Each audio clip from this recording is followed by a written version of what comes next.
की ओर से भवतु सर्वमंगलम, भवतु सर्वमंगलम, भवतु सर्वमंगलम। साधु साधु साधु।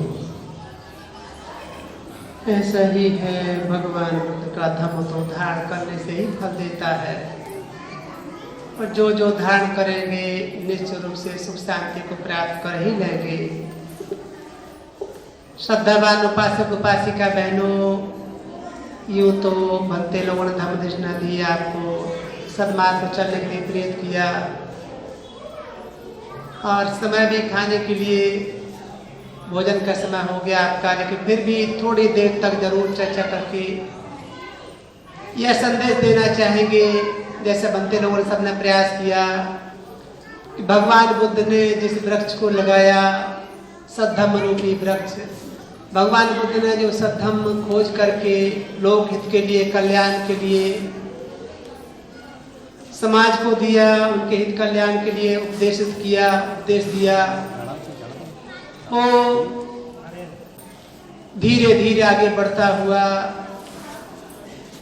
और जब उसको स्थायी करने की बात आई, कुछ न कुछ कमियां बुराइयां ऐसी नजर आने लगी, कहीं ऐसा ना हो जाए कि सद्धम्म जो भगवान बुद्ध ने बड़ा परिश्रम करके खोजा है नष्ट ना हो जाए, इसके लिए उन्होंने काबिल बिच्छुओं को, जैसा कि बनते बताया था, संगीति कराई, तीसरी संगीति, तीसरा संगायन सम्राट अशोक ने अपने जीवन में कराया। उसमें काबिल बिच्छुओं को दूसरे देशों 9 स्थानों पर भेजा, अपनी पुत्री, अपने पुत्र महेंद्र और संघमित्रा को श्रीलंका भेज करके सद्धर्म को चिरस्थायी किया। और श्रद्धावानों, इसमें एक और बात जो आजकल देखने सुनने में आती है, ऐसा नहीं है कि मैं किसी का विरोध कर रहा हूँ या कुछ ऐसे उनकी भावना को ठेस पहुंचाना चाहता हूँ, ऐसा नहीं है। हम सभी बाबा साहब के उपकारों को समझते हैं, जानते हैं, लेकिन ये देखने को पीर जी का इतिहास देखें, बुद्धिज्म का इतिहास देखें, अब तक का भगवान बुद्ध से लेकर के अब तक का इतिहास देखते हैं आप, तो जो स्तूप चैत्य पूर्व के राजाओं ने बनवाए, खासकर स्तूप 84,000 स्तूप जो है वो सम्राट अशोक ने भगवान बुद्ध की धातुओं को निकलवा करके, राजगीर से, राजगृह से धातुओं को निकलवा करके 8 स्थानों पर जो धातुएं स्थापित की गई थी भगवान के परिनिर्मित होने के बाद में, एक जगह की अस्थियां तो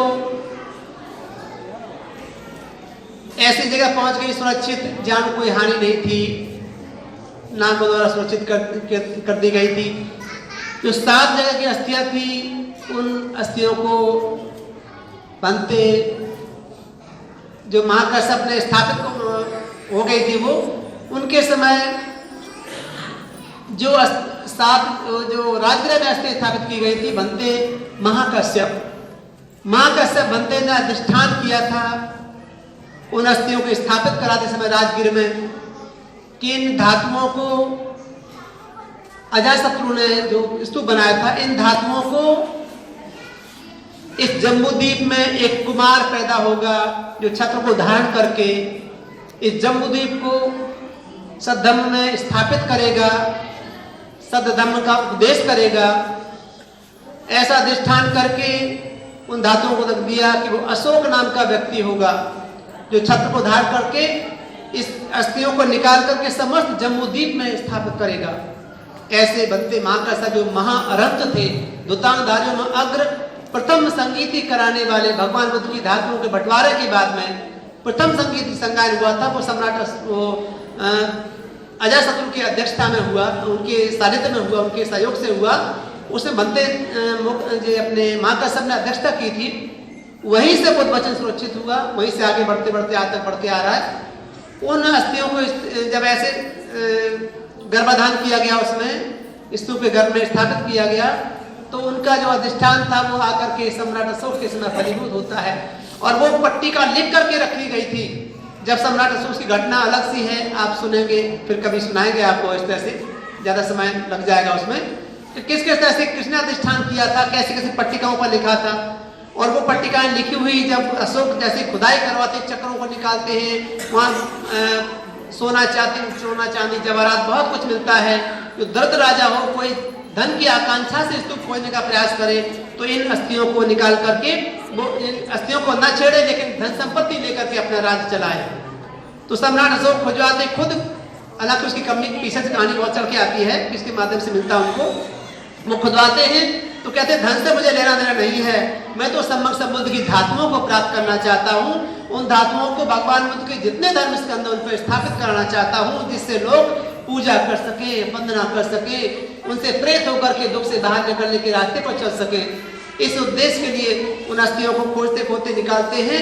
जब अस्थियों को निकालते तो वहां जब अस्थियों के बगल में रखा हुआ ये पट्टिका लिखी हुई थी बनते महाकश्यप के द्वारा कि एक कुमार ऐसे ऐसे होगा, वो इनको तो बड़े प्रसन्न होते हैं। अरे ये तो हमसे भी 600 साल पहले ये मेरा नाम लिखा गया है, इसमें लिखा हुआ है कि सम्राट अशोक नाम का कुमार होगा, अशोक इस साम्राज्य को विस्तारित करेगा, वो छत्र धारण करने वाला होगा, वो इन अस्थियों को निकाल करके पूरे जम्बूद्वीप में फैलाएगा। इतना प्रसन्न रोमांच होता, रोंगटे खड़े हो जाते हैं कि ये मेरे उद्देश्य, अब तो मैं निश्चय रूप से इस कार्य को अवश्य पूरा करूंगा। ऐसे करते हुए संकल्प करते हैं, धातुओं को बड़े सम्मान गौरव के साथ लेकर के आते हैं और बनते से उनके जो मुगल पुत्र थे उनके समय पर जो थे अशोक के समय, उनको उनके सहायता से भगवान के 14 स्कंदों को पूछ करके एक एक स्थान पर जहाँ अक्सर बुद्ध का संबंध रहा है इन स्थानों पर वहाँ स्थापित कराते हैं। उन स्थापित अस्थियों को लेकर के जब समय विस्तार किया गया तो जो मैं कहना चाहता था वो ये कि उन अस्थियों के ऊपर कालांतर में जो राजे महाराजे, क्योंकि अशोक महाराज सम्राट अशोक ने, पीदस्य अशोक ने जो अस्थि स्थापित करी आज से 2300 साल पहले, लगभग 200 या 300 साल पहले, उसके बाद में जो राजे महाराजे हुए, सम्राट के द्वारा स्थापित अस्थियों को या बनाए स्तूपों को किसी ने नहीं छेड़ा। उन्होंने उन अस्थियों को स्वच्छ रखे हुए और आसपास स्तूप बना दिया। आज तक इसलिए चक्र निकलते हैं, एक ही स्तूप में कई कई राजाओं के समय का विवरण मिलता है, उनके सिक्के निकलते हैं, उनकी धातु, उनकी स्थापित मोहरें निकलती है कि किस राजा ने कौन सा काम करा है। पहला चक्र अस्थियों के ऊपर सम्राट अशोक के द्वारा बनाया गया, स्वच्छ किया गया। उसके बाद में दूसरे राजे महाराजे होते गए तो किसी ने नहीं छेड़ा उसको सपोर्ट करने के लिए, सुरक्षित करने के लिए बाहर से स्तूप बना दिया। फिर कोई अगला राजा होता है, उसमें श्रद्धा पैदा हो तो वो अगला चक्र बना देता है। ऐसे करते करते स्तूपों को विस्तार किया गया और आज भी स्तूप वो ऐसे मिलते हैं। तो मैं कहना चाहता था कि जो परंपरा पीछे से चल के आ रही थी, भगवान बुद्ध के द्वारा स्थापित अनंतों की अस्थियां हों, उनके समय पर स्थापित हों, चाहे बाद की हों, तथागत की हों या और अनंत व्यक्तियों की हों, राज महाराज जो स्थापित किए हैं उनको सुरक्षित ही किया। मैं इतना कहना चाहता था कि बाबा साहब ने इस परंपरा को ही अपनाया कि जो परंपरा हमसे पूर्व राजे महाराजाओं ने, धार्मिक लोगों ने, धर्मवानों ने, धार्मिक महाराजाओं ने स्थापित की है, उसको मैं खंडित नहीं कर सकता। मैं सुरक्षित करने का काम तो कर सकता हूं। तो उसी परंपरा जो विजयदशमी थी, अशोक विजयदशमी थी, उसी को सुरक्षित करने के लिए, जैसा बत्ते मुद्दा मोदी बताया था आपको, कि उसको बढ़ाने के लिए, सुरक्षित करने के लिए इसको स्मरण करें लोग कि ये हमारे महापुरुषों के द्वारा स्थापित एक स्वस्थ सुख शांति स्थापित करने वाली परंपरा है कि हम आज के दिन अच्छे शील का पालन करेंगे, संकल्प करेंगे। जो इसका संकल्प नहीं कर पाए हैं, मेरे बाद में भी इस परंपरा को निभाते हुए लोग दीक्षा लेकर के, इस धर्म को धारण करके, संपत्ति ग्रहण करके अपने जीवन को बहुत अच्छा ऊंचा उठाएंगे, अच्छा बनाएंगे। इसलिए बाबा साहब ने विजयदशमी का दिन ही चुना था। और इसलिए भी क्योंकि धर्म के नष्ट होने के 3 कारण होते हैं। अधिगमंतर्धानम, यानी कि वो जो अभिप्राय है, जो मतलब है, जो धर्म, जो बातों का उद्देश्य है, वही खत्म हो जाए। इससे क्या मिलने वाला है, इसका मतलब ही खत्म हो जाए तो भी धर्म नष्ट हो जाता है। इसको करके मिलेगा क्या, यानी इसको पढ़ लिख कर मिलेगा क्या, डॉक्टर बन के बनेगी मिलेगा क्या? तो वही व्यापार चला सकते हो, लोगों का इलाज कर सकते हो, रोग से निवारण करा सकते हो लोगों को, तो पता चल गया ना काम किसके लिए करना है, पढ़ाई हमें MBBS क्यों करनी है, तो पता चल गया लोगों को। ऐसे ही धर्म के अभिप्राय को ही भूल जाते हैं लोग, तो धर्म नष्ट हो जाता है। परिपंतर्धानम, उसके अनुसार कोई आचरण ही ना करे, उसके अनुसार कोई चले ही नहीं, कोई चलने वाले रहे ही नहीं, तो भी वो धर्म नष्ट हो जाता है, विलुप्त हो जाता है। बुद्ध वचन पाली में आता है, ऐसे भी धर्म जो स्वस्थ परंपरा होती है वो नष्ट हो जाती है। अगर वो नहीं चलते, इसका फल नहीं दिखाई देता, शील का पालन करने वाले लोगों को सुख न मिलता, बुद्ध की शिक्षाओं को पालन करके सुख न मिलता, तो लोग पालन नहीं करते। और अगर पालन करने वाले रहे ही नहीं, जैसे इस देश में रहे नहीं या कम हो गए, बहुत पहाड़ी क्षेत्रों में कहीं दिखाई देता था, मिजोरम है, सिक्किम है, या त्रिपुरा है, या अरुणाचल है, ऐसे या लद्दाख मान के रूप में मैदानी क्षेत्रों में वो खत्म सा ही हो गया। तो कोई पालन करने वाला नहीं रहे तो भी खत्म हो जाता है। और तीसरा कारण होता है लिंगांतर धानम।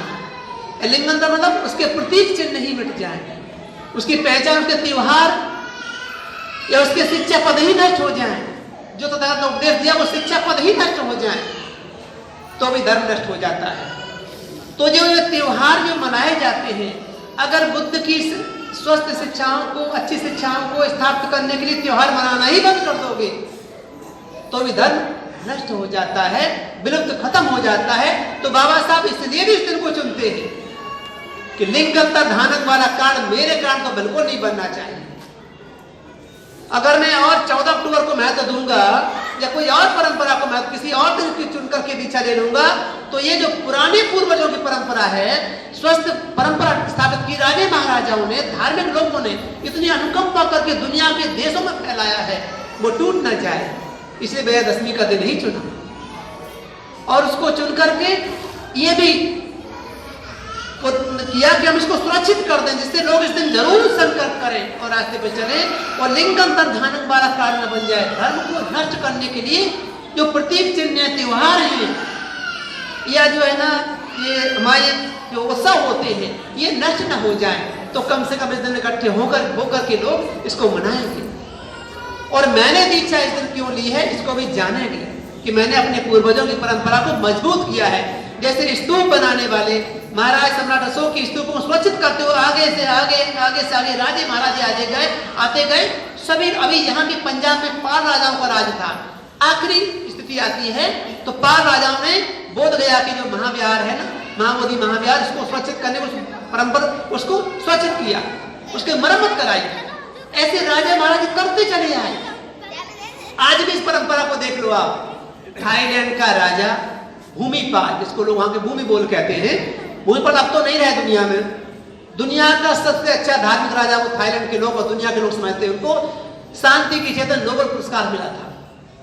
वहां के थाईलैंड का बुद्धिस्ट किंग था बहुत, उसने थाईलैंड जो आज दिखाई देता है उसकी देन है।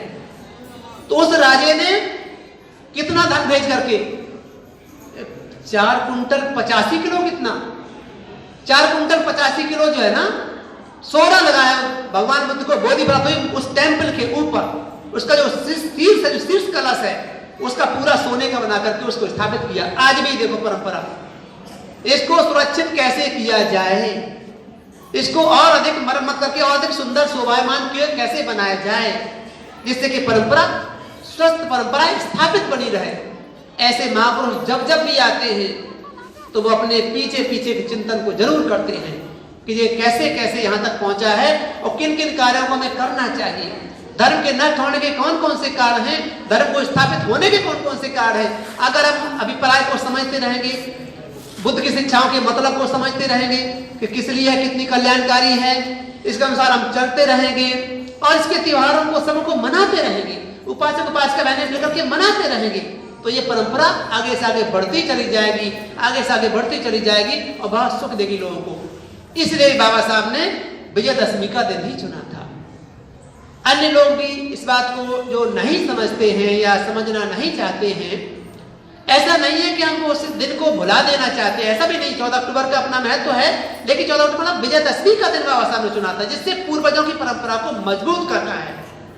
इसलिए विजयदशमी का त्योहार हम लोग, कई लोग हमें ऐसा कहते हैं, आकर के मैं इसकी बात क्लियर करना चाहता था, क्योंकि ये कहीं ना कहीं यूट्यूब के माध्यम से, उपासक के व्हाट्सएप के माध्यम से या फेसबुक के माध्यम से कहीं ना कहीं जाएगा ही जाएगा ही। तो लोग ये कहते हैं कि प्रज्ञाबोधि विजयदशमी को ही महत्व देता है या देना चाहते हैं, लेकिन 14 अक्टूबर को ध्यान नहीं देते। मेरा बिल्कुल मतलब ऐसा नहीं है। मैं 14 अक्टूबर को महत्व करके, क्योंकि बाबा साहब ने विजयदशमी चुनी थी, वो ये परंपरा बुजुर्गों की है, ये परंपरा महान लोगों की है, ये परंपरा सम्राट अशोक जैसे धार्मिक राजा की है, ये बुद्धों की है। भगवान बुद्ध भी उन स्तूपों की सफाई करा कर जहाँ सारिपुत्र तथागत के सामने परिणमित हो गए, मोगललाल तथागत सामने परिणमित हो गए, रावण जो उनके ग्रसित पुत्र लोग हैं उनके सामने परिणमित हो गए, उनके सामने स्तूप बनवाए गए, सुरक्षित और स्वस्थ उनको कायम किया गया। तो इस तरह से क्या कहते हैं वो ये काम करते चले आए। इस परंपरा को सुरक्षित करने के लिए बाबा साहब ने विजयदशमी का चुना था दिन कि ये परंपरा खत्म न हो जाए, लिंग अंतर्धान का कारण न बन जाए, कोई त्योहार के खत्म न हो जाए। और महापुरुषों की एहसानमंद व्यक्ति जो होता है, उपकार मानने वाला व्यक्ति होता है। भगवान बुद्ध ने कहा है ना, बुद्ध वचनों में बाबा साहब ने जो पढ़ा होगा कि वो कहते हैं अगर एक कड़छी चावल किसी से दिला भी देता है, खुद नहीं देता किसी और से दिलवा देता है, बिच्छू उसका भी जीवन भर एहसान मानना चाहिए, उपकार मानना चाहिए, इसने एक कड़छी चावल किसी से दिलवाया था। तो बाबा साहब भला एहसान को क्यों नहीं मानते? सम्राट अशोक के द्वारा किए गए उपकार को क्यों नहीं मानते? जरूर मानते। इसी उपकार को निभाने के लिए इसको मानते हुए बाबा साहब ने विजयदशमी का दिन चुना और दीक्षा लेकर के लाखों लोगों के साथ में दीक्षा लेकर के और सद्धर्म को और मजबूत कर दिया। ऐसा मजबूत किया कि अब शायद ही है कि इस स्तंभ को इस भारत से कोई हिला डुला सके। दिनों दिन लोग जुड़ते चले जा रहे हैं, उपासक उपासिकाएं बनते जा रहे हैं, सद्धर्म की तरफ आकर्षित हो रहे हैं, अन्य अन्य संप्रदायों के लोग आ रहे हैं, अन्य अन्य देशों के लोग जुड़ते चले जा रहे हैं। जिन्होंने कहीं बाबा साहब की महानता को, भारत के संविधान के बारे में पढ़ दिया कि भारत का संविधान दुनिया का सबसे संविधान है, तो लिखने वाला कौन है?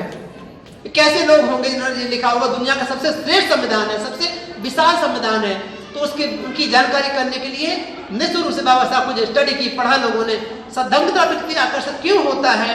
तो सद्धर्म में ऐसा क्या होगा जो इतना ज्ञानी व्यक्ति इतना अच्छा संविधान देता भारत को, और ऐसे संविधान के बनाने वाला व्यक्ति धर्म की शरण, बुद्ध की शरण में जाता है, तो आखिर वजह क्या होगी? ऐसा जानते समझते हुए उन लोगों ने आकर्षित होना शुरू कर दिया है, जुड़ते जा रहे हैं, बदलते जा रहे हैं। दूसरे लोग भी हैं, चाहे अपने आप को सिख धर्म का कहते हो, ईसाई धर्म का कहते हो, मुस्लिम धर्म के लोग भी जुड़ते जा रहे हैं, वो भी आ रहे हैं, और भी बहुत से लोग हैं ऐसे जो हिंदुइज्म से हैं वो भी जुड़ते जा रहे हैं, क्योंकि रास्ता ही ऐसा है। अगर समाज को सुख चाहिए, शांति चाहिए, अपने बलबूते अपने प्रयत्नों से चाहिए, तो भगवान बुद्ध से ऊपर किसी का रास्ता नहीं है, चलना ही पड़ेगा। तो जो उपासक उपासिकाएं चलने का प्रयत्न कर रहे हैं, बड़ी निष्ठा पूर्वक चले, बड़ी समझदारी के साथ चले, अच्छे से पालन करें। बहुत लोगों ने सुख पाया है, पूरे जम्बूद्वीप को सुख दिया है, पूरे भारत के अलावा दूसरे देशों को सुख दिया है, और आपके पास में सुख इतना बढ़ा कि दूसरे देशों में जाना पहुंचा। आज वहां लोग सुखी हैं, फल फूल रहे हैं, सुख शांति प्राप्त करके खूब तरक्की कर रहे हैं। आपकी भी तरक्की होगी, आप भी आगे बढ़ सकते हैं। भगवान बुद्ध की शिक्षाओं के अनुसार आपको अपने ढालना ही होता है, तो जो ढालते चले जाएंगे खूब तरक्की करेंगे, आगे बढ़ते चले जाएंगे। और उम्मीद भी है, आशा भी है कि निश्चित रूप से उपासक उपासिकाएं इस कार्य को अंजाम देंगे, चाहे भगवान बुद्ध के उपकार से उपकारित होकर के, चाहे सम्राट अशोक से और अन्य बाद के बहुत सारे राजाओं महाराजाओं के द्वारा उपकारित होकर के, चाहे अपने अभी के जो सामने उनका दिखाई देता है उन बाबा साहब से प्रेरित होकर के, उनसे उपकारित होकर के किसी भी को लक्ष्य लेकर के चलते हैं। अगर भगवान की शिक्षाओं को अपनाएंगे, आप सुख को अवश्य प्राप्त करेंगे, सुख शांति को अवश्य प्राप्त करेंगे।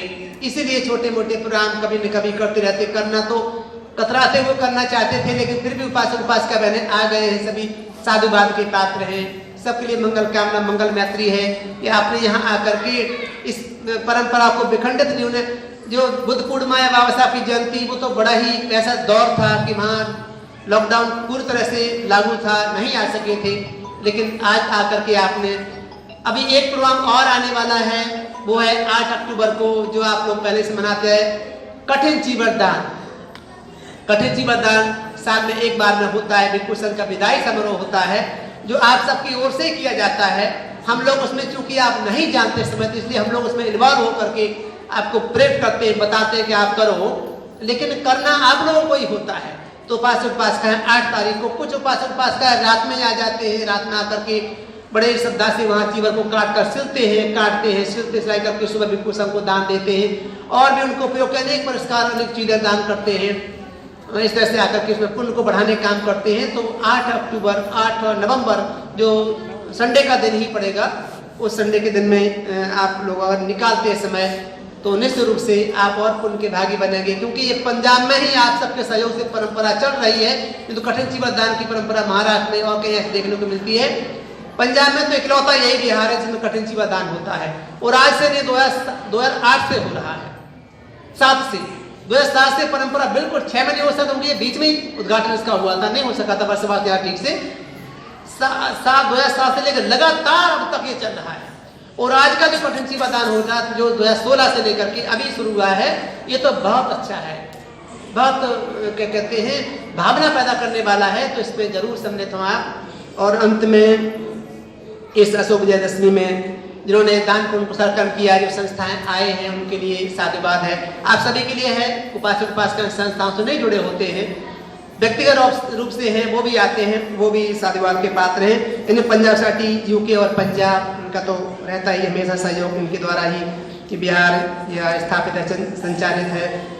और आगे संस्था समग्र श्रद्धा समिति, डॉक्टर अम्बेडकर नवोदय, भारत मौर्य संघ, बुद्धांकुर भीम ज्योति समिति और दूसरी संस्थाओं के लोग, ये भी सभी साधुवाद के पात्र हैं, मंगल मैत्री के पात्र हैं आप सभी। और चाय के लिए भारत मौर्य संघ के लोग जो सुबह ही आकर के उन्हें चाय की व्यवस्था की है, उपासक उपासिका को चाय पिलाई है। और भोजन दान के लिए पंजाब सोसाइटी यूके उन्होंने कुछ दान स्वरूप हमारे पास राशि भेजी थी, कि यहाँ के लोगों ने नहीं समझ पाए, हालांकि कल ही आई राशि वो, तो वैसी व्यवस्था जितनी जल्दी हमने अपने से सोच कर रखी थी जो हम कर पाएंगे वो करेंगे। तो दाल चावल ही बना है जैसा लोगों ने कहा था, उसके हिसाब से तो वो ये लोग भी साधुवाद के पात्र हैं, इनके दान पुण्य का अनुमोदन करता है भिक्षु संघ। और इसके अलावा ये डॉक्टर चरणजीत जो अभी दफ्तर में बैठे हुए हैं, आंखों का कैंप लगाए हुए हैं, इन्होंने ये भी हमेशा विजयदशमी के दिन आकर के बाबा साहब जयंती पर आकर के कैंप लगाते हैं। उपासिका बहन चंचल मल जो कनाडा से है, बिहार वो हरिंदर मल, उनका परिवार या दूसरे उपासक मिलकर के कुछ न कुछ दान राशि इकट्ठी करके या खुद अपनी जेब से भेजते हैं, जिससे कि तक्षशिला महाविहार में ये आंखों का कैंप चलता ही रहे, तो वो सहयोग करते हैं। तो डॉक्टर चरणजीत बड़ी सेवा करते, बीच में भी करते हैं, आज भी कर रहे हैं, चाहे अपनी ओर से उन्होंने कैंप लगाया हो या उनकी ओर से, लेकिन उन्होंने आज कैंप लगाया है। वो भी साधुवाद के पात्र हैं, उनके परिवार के लिए, उन सबके लिए मंगल कामना है। सुंदरपाल जी यूके ये अभी जो ये रिकॉर्डिंग करके बुद्ध मार करके इनका यूट्यूब चैनल है, ये भी इसमें आकर के इसको डालते कुछ न कुछ करके इसमें, जिससे बिहार की कुछ एडवर्टाइज हो जाए, कुछ प्रचार प्रसार हो जाए, लोग समझ सकें, मन के लोग दम देखना उपासक उपासिका की चर्चा, ये ऐसा करते रहते हैं। और अन्य सभी उपासक उपासिका बहनें जो सभी, क्योंकि आप इतने उपासक उपासिका बहन कहकर ही समझ लेते हैं, समझ लेना चाहिए कि हम आप सभी के लिए कह रहे हैं, व्यक्तिगत नाम ना भी किसी को ले पाए, कोई संस्था छूट भी जाए, तो मेरी भावना जरूर ये रहती है कि सभी उपासक उपासिकाएं चाहे जैसे आए हैं, अपने काम को छोड़ करके आए हैं, वो बधाई के साधुवाद के पात्र हैं, उनके लिए मंगल कामना है, मंगल मैत्री है कि बुद्धम के तेज से आप सभी सुख शांति के रास्ते पर चलें, आप सभी को पुण्य मिले, सभी घर परिवारों में सुख शांति रहे। और आवश्यक बात यह है कि आप सदाचारी बने रहें। बार बार आपको प्रेरित करके यही सिखाने का प्रयत्न किया जाता है कि आप यहाँ आते रहते, बीच में भी आते रहे हैं, लॉकडाउन कितना ही भयंकर क्यों ना बना रहा हो, लेकिन उपासक उपासिका यहाँ खाने पीने की राशि, खाने पीने के लिए भोजन पानी या धन राशि कुछ न कुछ साग सब्जी के लिए भेजते ही रहे हैं, करते चले आए हैं। जैसा पालन पहले से करते आए हो, भिक्षु संघ का पालन ऐसे ही तुम्हें करते जाना है। अनेक तरह की विघ्न बाधाएं उत्पन्न होती ही रहती हैं धार्मिक स्थानों पर और भी कहीं न कहीं, लेकिन उनके श्रद्धालु जब होते हैं, उनसे जुड़े हुए श्रद्धालु होते हैं, उनके बल पर ही सब कुछ चलता रहता है।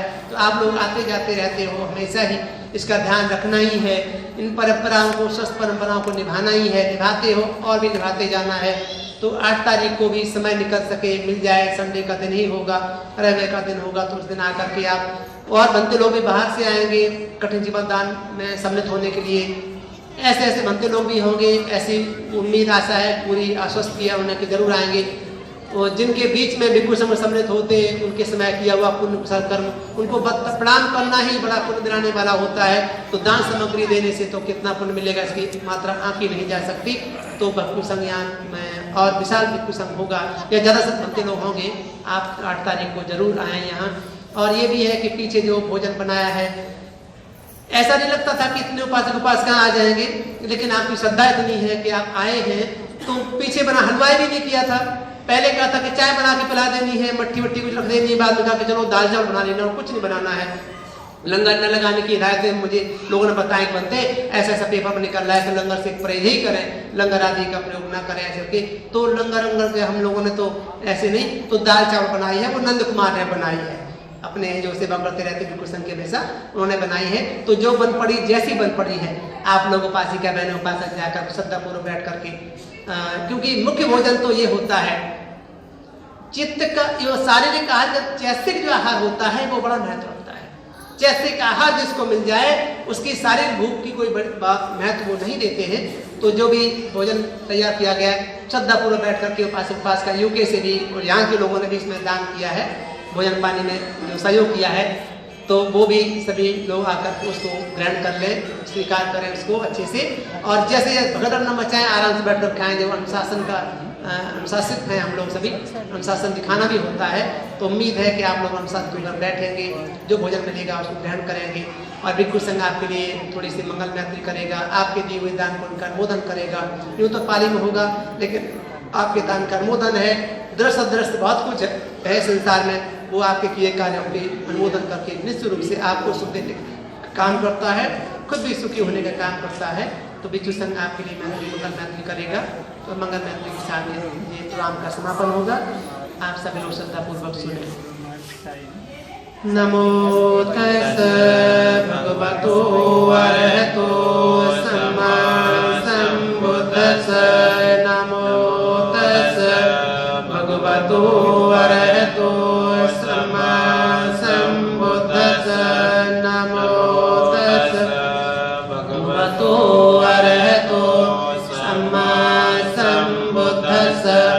इति पिसो भगवाय अरहं सम्मा सम्बुद्धो विद्याचरण संपन्नो सुगतो लोकविदु अनुत्तरो पुरुषधम्म सारथि सत्था देव मनुष्यान् बुद्धो भगवति स्वाख्यातो भगवता धम्मो संदिष्टिको अकालिको येहि पस्सिको योपनय्यको पच्यतं वेदितव्यो विඤ्ඤो हीति सुपटिपन्नो भगवतो सावक संघो युजुपटिपन्नो भगवतो सावक संघो यायपटिपन्नो भगवतो सावक संघो सामीचिपटिपन्नो भगवतो सावक संघो यदिदं चत्तारि पुरुषयुगानि अष्टपुरुषपुग्गला येष भगवतो सावक संघो आहुनय्यो पाहुनय्यो दाक्षिणय्यो पाञ्जलिकरणीयो अनुत्तरं पुण्यं कीर्तं लोकस्याति। तेन सचवाचेन सोत्थिते होतु सर्वदा। एतेन सचवाचेन सर्वे दुःखा भयारोगा विनश्यतु। एतेन सचवाचेन होतु ते जयमङ्गलं। दुःखपताचलि दुःखभयपताचलि भयशोकपताचलि शोक। होन्तु सर्वे विपानिनो एतावता चतुर्मेहि सम्पदं पुण्यसम्पदं सर्वे देवाय अनुमोदन्तु। सर्वसम्पत्तिसिद्धिया दानं ददन्तु श्रद्धाय शीलं रक्षन्तु सर्वदा भावेन विदिता होन्तु गच्छन्तु देवता गता सर्वे बुद्धा बलपत्ता प्रत्येकानं च यं वरं नरहन्तानं च तेजेन रक्षं बन्धामि सर्वसु। आकाशष्ठा च भूमष्ठा देवानां महीधिका पुण्यं तं अनुमोदयतु चिरं रक्षन्तु शासनं आकाशत्था च भूमत्था देवानां महिधिका पुय्यं तं अनुमोदयित्वा चिरं रक्षन्तु देशनं आकाशत्था च भूमत्था देवानां महिधिका पुय्यं तं अनुमोदयित्वा चिरं रक्षन्तु त्वं परन्ति सब्बितियो विवर्जन्तु रोगो विनश्यतु मा ते भवत्वन्तरायो सुखी दीर्घायुको भवाभिवादनशीलस्य नित्यं वर्धपचायिनो यत्तारो धम्मं वर्धन्ति आयुवन्नो सुखं वरं आयुरारोग्यसम्पत्ति सर्वसम्पत्तिमेव च ततो निब्बानसम्पत्ति विनाशे समिज्यतु। सुखी हो सुखी हो सुखी। दान का बिल्कुल संगत बोधन किया और ये इनकलाब सिंह ने बहुत से लोगों से दान इकट्ठा किया है। जो देते हैं उनको पुण्य मिलता है, जो इकट्ठा करते हैं वो जन्मों जन्मों तक खुद भी संपत्तिशाली बनते हैं। आदि बंधु कैसे उपासिका आराधना उन्होंने दान इकट्ठा किया है, वे भी सभी साधुवाद के पात्र हैं, सबको पुण्य मिले सदा चुके। अब आराम से जा करके जो भोजन बना है इसको ऐसे कीजिए, इसको आराम से आप लोग बैठ करके श्रद्धापूर्वक ग्रहण करें।